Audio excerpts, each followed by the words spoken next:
When Grant was admitted to MIT, we were so proud. It was his dream, and we were delighted for him. But as freshman orientation grew closer, Massachusetts seemed to stretch farther away from our home in Iowa.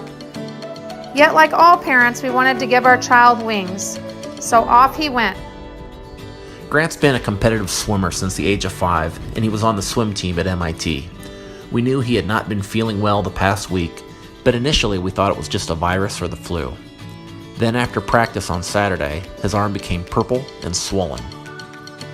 Grant had midterms coming up and decided he would just muscle through things as he wanted to do well on his first midterm exams. But that wasn't the plan Grant's body had. Within minutes of taking his midterm test, he went back to MIT Medical, where he was then diagnosed and quickly whisked away to Newton-Wellesley to be seen by one of the top vascular surgeons. We couldn't get there fast enough. Imagine our concern when after frantic phone calls we learned he needed emergency care and was on his way to Newton-Wellesley.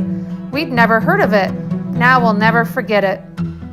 The security guard who met us at the door could see the look of concerned parents all throughout our face, and he quickly did whatever he could to get us reunited with our son.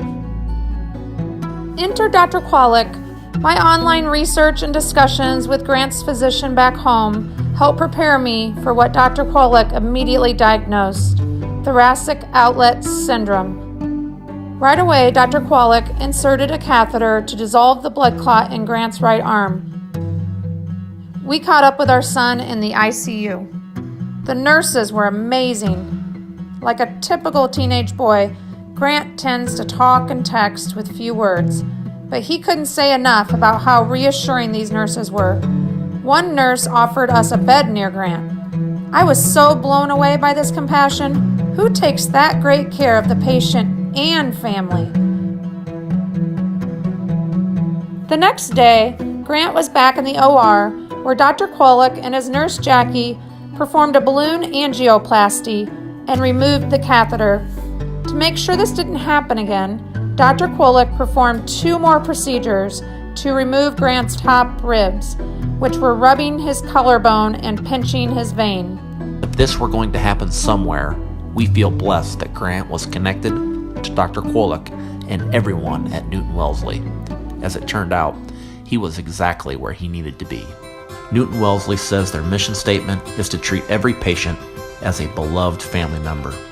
From Grant's experience as a patient, we know that those aren't just words.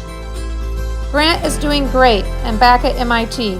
I've said to Grant, when something like this happens to a young person, it's a gift. It teaches you resilience and empathy.